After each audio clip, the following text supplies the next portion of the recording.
आज प्रभु यमुना किनारे जाते हैं खेलने के बहाने से, सारे ब्रजवासियों के साथ खेलने के लिए चलते हैं। चलो ब्रजवासी, चलो यमुना किनारे चलते हैं। ब्रजवासी मना करते, नहीं लाला वहां नहीं जाना, मैंने सुना है कालिया सांप एक नाग है वहां पर, बड़ा ही विषैला है, यदि वहां जाएंगे तो उसके विष से हम भी मर जाएंगे। अरे हमें डरवा पे, चलो कुछ नहीं होगा, चलो साथ में चलो। चलो गायों को साथ में लेकर गए। क्यों? क्योंकि प्रभु को यमुना को मुक्त करना था उस विषैली नाग से, उस पर कृपा करनी थी। आज यहाँ पर आए महाराज, जैसे ही आए खेलने लगे, जैसे गेंद खेलते खेलते श्री दामा के अंदर प्रभु ने अपना स्वरूप धारण कर लिया और वह गेंद लेकर के फेंक दी यमुना में। जैसे यमुना में फेंकी तो श्री दामा कहता है, अरे कन्हैया तू वो गेंद ला के दे, मैं वही गेंद लूंगा। सारे ब्रजवासी कहते, अरे नहीं नहीं तू कन्हैया दूसरी गेंद ले लेना, नहीं नहीं मैं वही गेंद लूंगा, मुझे वही गेंद चाहिए। आज प्रभु उसी के अंदर आ गए, क्योंकि प्रभु को लीला करना है, उसका उद्धार करना है, तो कुछ ना तो कुछ करेंगे। नहीं प्रभु कहते हैं, नहीं मैं तो जाऊंगा उसी में, रुक जा श्री दामा मैं जाता हूँ। जैसे प्रभु कदम के वृक्ष पे बैठे, जैसे कूदने लगे, सारे ब्रजवासी कहते श्री दामा के अंदर से प्रभु बाहर आ गए। श्री दामा को कहते, अरे कन्हैया तू कहाँ कूद रहा? अरे श्री दामा तूने बोला है ना गेंद लेके आप वही लेने जा रहा। अरे मुझे नहीं चाहिए, तू उतर आए। सारे ब्रजवासी डांटने लगे श्री दामा को, तेरी वजह से वो कन्हैया वहां चढ़ा ना, और प्रभु जाकर के यमुना में कूद गए। जैसे ही यमुना में कूद गए ना, तो वह कालिया नाग विश्राम कर रहा था, सो रहा था। जैसे ही देखा नून की नाग पत्नियों, तो अरे कितना सुंदर बालक है, कहाँ से आया है? दया आ गई उनके हृदय में, कहते अरे चलो अच्छा है हमारे स्वामी जी विश्राम कर रहे हैं, सो रहे हैं। आज स्तुति करते हैं, प्रार्थना करते हैं, अरे बालक आप कौन हो, कहाँ से आए हो? इस जल में तुम्हें पता नहीं इस जल में कितना विष है? उस जल का इतना विष था महाराज, जो गाय जल भी पी लेना तो मृत्यु को प्राप्त हो जाती थी। जो 10 फुट ऊपर पक्षी उड़े ना तो वो भी मृत्यु को प्राप्त हो जाती थी। इतना तेज विष था उसका। आज प्रभु उसी विष के अंदर, उसी यमुना के अंदर गए। आज नाग पत्नी स्तुति करते हैं, आज प्रभु आप यहाँ क्यों आ गए? आप चले जाइए, आप कौन हो? अरे मेरे स्वामी जी सो रहे हैं, चले जाइए। कहते हमें डरवा पाओ अपने पतिदेव से, जगाओ अपने पतिदेव को। जैसे ही चिल्लाए ना फिर भी नहीं सुना, तो जाकर के मुक्का मारते हैं। जैसे शेष नाग को मुक्का मारे तुरंत खड़ा हुआ, जैसे खड़ा हुआ तो प्रभु को मारने के लिए फुसकारने लगा, अपने पूंछ से जाकर के प्रभु को पकड़ लेता है। जैसे प्रभु को पकड़ा ना तो प्रभु कहते हैं अच्छा मुझे पकड़ लिया, रुक जाओ। अब कहते हैं ना सर्प का नाम है एक भोगी, भोगी की पकड़ से एक योगी ही बच सकता है। और प्रभु कौन ठहरे? योगेश्वर। जब प्रभु योगेश्वर ठहरे तो उन्होंने अपने शरीर को फुलाना किया। जो अपनी पूंछ से उसको प्रभु को बांधे थे ना, तो उसके बंधन ढीले पड़ गए और प्रभु जाकर के उसके सिर पर खड़े हो गए। आज जैसे ही सिर पर खड़े हुए नाग पत्नी क्षमा करने लगे, कहते प्रभु क्षमा कर दो, क्षमा कर दो। नाग पत्नी कहते क्यों प्रभु क्यों मांग रहे हो इनसे क्षमा? नाग कहता है बिल्कुल मत मांगो। क्यों क्यों क्यों क्यों? कहते मेरी क्या गलती ये बताओ प्रभु, मैंने क्या किया ऐसा?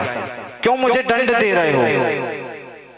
क्यों तुमने इतना बड़ा यमुना में आके सारे जल को विषैला कर दिया, यही तो तुम्हारा दंड है। फिर भी नहीं माना, वो अपने मुख से प्रभु को डसने लगा। जैसे डसने लगा ऐसा लग रहा है ताता थैया कर रहे हैं, सर्प पर नाच रहे हैं। ये इस फन से काटे तो दूसरे फन पर खड़े हो जाए, दूसरे फन। आज तो भोले बाबा देखते हैं कि लगता है नृत्य हो रहा है, सारे प्रभु भी भोले बाबा वहाँ नृत्य करते हैं। आज कैसे नृत्य करते हैं? तांडव गति मुंडट पर नाचत गिरधारी।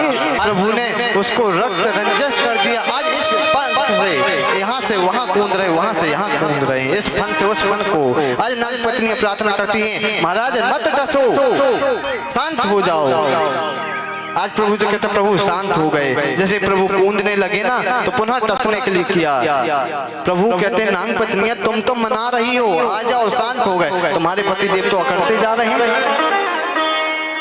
आज मानो कि रक्त से रजोगुण निकल गया हो, विष से तमोगुण निकल गया हो, और मन से प्रभु को प्रार्थना कर रहा हो सतोगुण से। हे प्रभु, आज कालिया नाग कहता है प्रभु से बहस करने लगा। बहस करने वाले महाराज 3 भक्त हैं, बताइए कौन कौन से? पता है? नहीं पता ना, काली बाली बली, काली की कथा आप सुन रहे हैं, बलि की कथा रामायण में प्रसिद्ध है, भागवत जी में प्रसिद्ध है, और बाली की कथा रामायण में प्रसिद्ध है, सब जानते हैं। तीनों ने बड़ी ही बहस किए हैं। जब प्रभु ने छुप करके बाली को मारा तो प्रभु ने बहस की, क्यों प्रभु सामने से नहीं आके मार सकते थे, छुप कर मारा। बलि ने भी बहस किया, अच्छा प्रभु आज यहाँ काली भी बहस कर रहा है, अच्छा प्रभु ये बताइए हम सर्पों को बनाया किसने, हमारी गलती क्या है, पहले तो ये बताओ। तुमने आकर के इस जल को विषैला कर दिया, यही तुम्हारी सबसे बड़ी गलती है। अच्छा प्रभु, अच्छा ये बताओ मुझे बनाया किसने, कहता हमने। हमारे मुख में विषय किसने डाला, कहता हमने। इस संसार में रहने के लिए जगह किसने दी, कहता हमने। जब आपने ही सब कुछ दिया है तो हमें दोषी क्यों ठहरा रहे। यदि हमारे मुख में अमृत डाल देते तो सभी घर घर में पूजे जाते, और हमें अब आपने विष ऐसा डाल दिया कि हम जहां भी दिख जाए तो लठियां मार मार के मुझे मार देते हैं। अमृत डाल देते तो क्या हो जाता।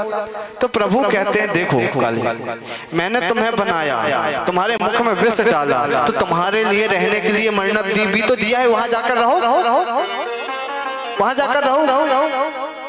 कहते वहां कैसे रहे, वहां तो गरुड़ आता है और आकर के मार जाता है, हम वहां पर नहीं रहेंगे। कहते अब गरुड़ भी तुम्हारा कुछ नहीं करेगा, तुम जाओ वहीं पर रहो, क्योंकि सौरभी ऋषि का श्राप है कि वो यहाँ पर नहीं आएगा। क्योंकि एक जब गरुड़ यहाँ आता था यमुना किनारे तो निरपराध मछलियों को मार के ले जाता था, खा जाता था।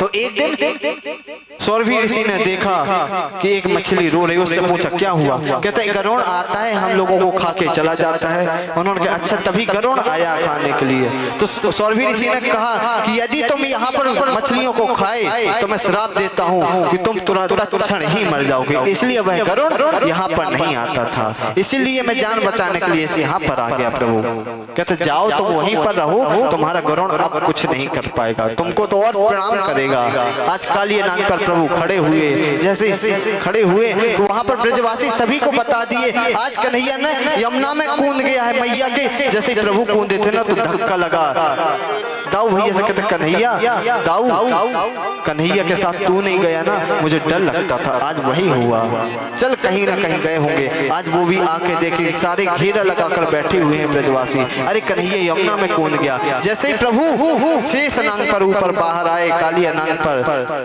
दाऊ भैया ने देखा, अरे तुरंत कन्हैया तुरंत जल्दी आ।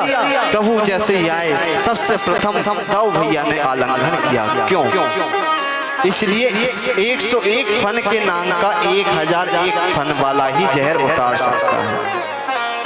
थोड़ा बहुत तो जहर चढ़ गया होगा, इसलिए प्रभु ने पहले प्रभु को हृदय से लगाया, गले से लगाया, विष को उतारा, फिर जाकर के सारे ब्रजवासियों को रात्रि हो गई।